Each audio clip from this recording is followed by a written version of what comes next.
Cinema ആവശ്യപ്പെടുന്നതെന്തും നൽകാൻ കഴിവുള്ള കലാകാരനായിരുന്നു ശിവൻ.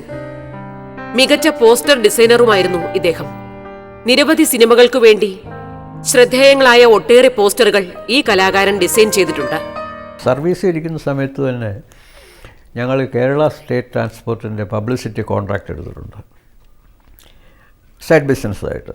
അന്ന് തൊട്ട് ഈ അഡ്വർടൈസിങ് ഫീൽഡിൽ നമ്മൾ ഒരുപാട് വർക്ക് ചെയ്തുകൊണ്ടിരുന്നതാണ്.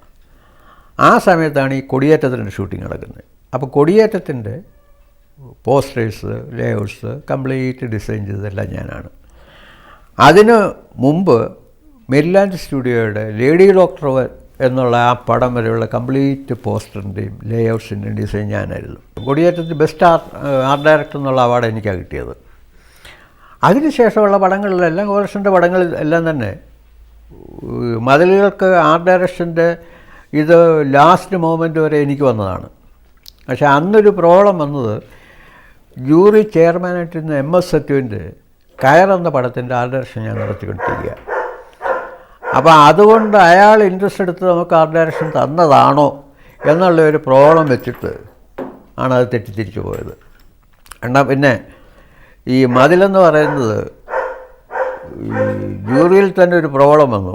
ഈ മതിലെന്ന് പറയുന്ന സിനിമയ്ക്ക് അവാർഡ് കൊടുക്കേണ്ട കാര്യമുണ്ടോ? കാരണം സെൻട്രൽ ജയിലിൽ വെച്ച് ഷൂട്ട് ചെയ്തിരിക്കുന്നതാണ്. അതിൻ്റെ ആർട്ട് ഡയറക്ടർക്ക് എന്താ കാര്യം? പക്ഷേ ഇത് സെൻട്രൽ ജയിലല്ല, റീക്രിയേറ്റഡ് സെൻട്രൽ ജയിലാണെന്നുള്ളത് സത്യജിത്ര ഹിന്ദുവിലൊരു ആർട്ടിക്കിൾ എഴുതി. അങ്ങനെ ഒന്ന് കണ്ടു കഴിഞ്ഞപ്പോഴാണ് അങ്ങേർക്കിത് മനസ്സിലായി. അയാൾ അതിനെപ്പറ്റി ഒരു ആർട്ടിക്കിൾ എഴുതി. അത് കഴിഞ്ഞപ്പോഴാണ് ഇത് സെറ്റാണെന്നുള്ള വിവരം ജനങ്ങളും ജൂറി മെമ്പേഴ്സും അറിയുന്നത്. അടൂർ ഗോപാലകൃഷ്ണന്റെ സിനിമകളിലൂടെ തന്നെയാണ് ശിവൻ എന്ന കലാസംവിധായകന്റെ പ്രതിഭാശാലിത്വം പ്രേക്ഷകലോകം അറിഞ്ഞിട്ടുള്ളത്. സംവിധായകന്റെ മനസ്സറിഞ്ഞും സിനിമയുടെ വലിപ്പമറിഞ്ഞും തന്നെയാണ് ശിവൻ പ്രവർത്തിച്ചത്.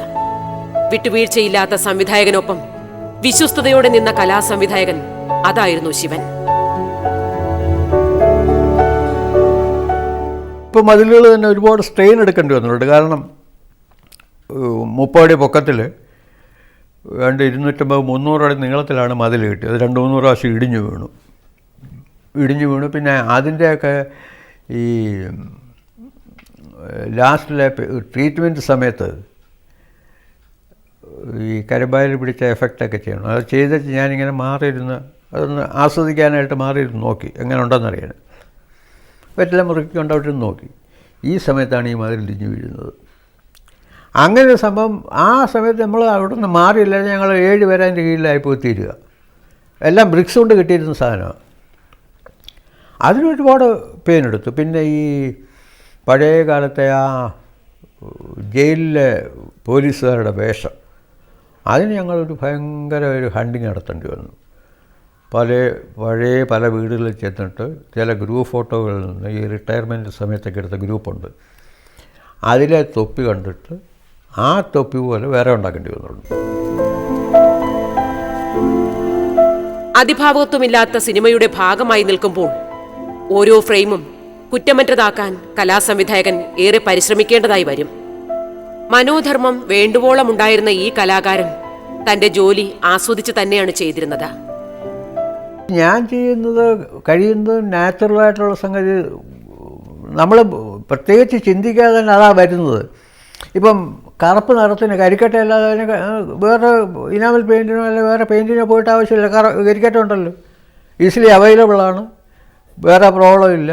പഴയ കാലത്തെ ഇതിനിപ്പം ചാണകം മെഴുകിയ തറയ്ക്കതിന് കറുപ്പ് നിറം വേണം, ബ്ലാക്ക് ഓക്സൈഡ് ചേർത്ത് ചെയ്യാം. പക്ഷേ അതിനെക്കാട്ടി നല്ലതല്ലേ കുറച്ച് കച്ചിട്ട് ചാരം എടുത്ത് ആ ചാരം പണ്ട് കാലത്ത് ചെയ്തുകൊണ്ടിരുന്നത്. അത് നമ്മൾ കണ്ടു വളർന്നിട്ടുള്ളത് കൊണ്ട് അത് അതേപടി തന്നെ ചെയ്യും. ഇതുപോലെ ഈ കയറിൻ്റെ ഷൂട്ടിങ്ങിനൊരു ഒരുപാട് അമ്പലത്തിൽ വെച്ചൊരു പ്രശ്നം വന്നു. പഴയ കാലത്ത് ഈ തൂക്കുന്ന കട്ടികളുണ്ട്, ഇടക്കട്ടി, ഇങ്ങനെ ഒരു പറങ്ങാപ്പഴത്തിൻ്റെ ഷേപ്പിലിരിക്കും, കരിങ്കല്ലുകൊണ്ടുണ്ടാക്കി നടുക്കൊരു ഹോളിട്ട് ഒരു കയറും വെച്ച്. അതങ്ങനെ പല വെയിറ്റിലുള്ള സാധനങ്ങളുണ്ട്. ഈ അമ്പലത്തിലേക്കൊക്കെ ശർക്കര, നെല്ല് ഇങ്ങനെയുള്ള സാധനങ്ങൾ തൂക്കി വാങ്ങിക്കുന്ന അത് വെച്ചാൽ. അപ്പം ഈ സത്യുവിന് ആ ഒരു കട്ടി വേണം. ആ ഒരു കട്ടി എന്ന് പറഞ്ഞാൽ എൻ്റെ കുടുംബത്തൊരെണ്ണം ഉണ്ടായിരുന്നു. അതൊരു കൊപ്രയൊക്കെ വിൽക്കുന്നതിന് വേണ്ടി ഒരു മണ്ണ് വെയിറ്റുള്ള ഒരു കട്ടിയാണ്. അത് മാത്രം പോരാ, ചെറുതും വേണം. അപ്പോൾ ചെറുത് കിട്ടാൻ വിഷമമാണ്. അല്ല, അത് പറഞ്ഞാൽ എങ്ങനെയെങ്കിലും സാധിച്ചു തരണം. ഞാൻ പറഞ്ഞൊരു കാര്യം സാധിക്കാം. പുള്ളി ഏതാണ്ടൊക്കെ വേറെ ഇതൊക്കെ ചെയ്ത് ചെന്നപ്പോഴത്തേക്ക് കട്ടി ഞാൻ റെഡിയാക്കി വെച്ച് കൊടുത്തു. പുള്ളി വന്ന് വളരെ ഹാപ്പിയായി. പുള്ളി കട്ടി പിടിച്ച് മേപ്പോട്ടൊന്ന് പൊക്കി. കയ്യിലിങ്ങി വന്നു. ചാണകമായിരുന്നു.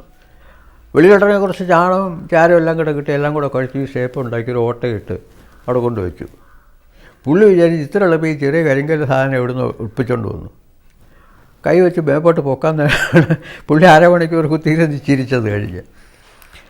അപ്പം അതിനൊക്കെ നമ്മൾ ഈ അന്നേരം സ്പോണ്ടേനിയസായിട്ട് ഇമ്മീഡിയറ്റ് തോന്നുന്ന സംഗതി നമ്മളങ്ങ് ചെയ്യുക എന്നുള്ളത്, ആ എഫക്റ്റ് ശരിയാകണം.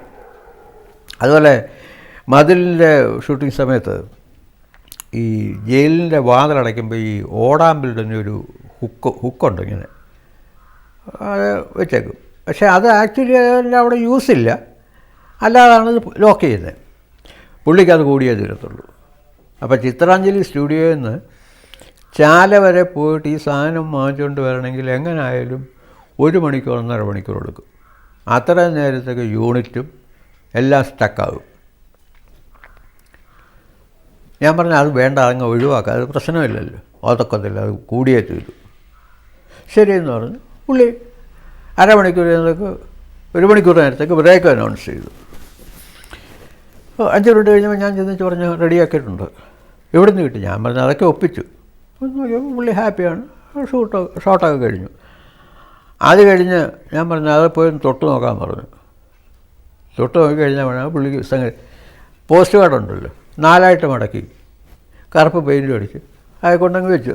എഫക്റ്റ് കിട്ടിയാൽ മതിയല്ലോ. അതേസമയം ഒറിജിനൽ വാങ്ങിക്കാൻ അവിടം വരെ പോകാം. അങ്ങനെയൊക്കെയുള്ളത് നമ്മുടെ ബുദ്ധിയിൽ ഉദിച്ച് നമ്മൾ നാച്ചുറലായിട്ട് ചെയ്തു പോകും.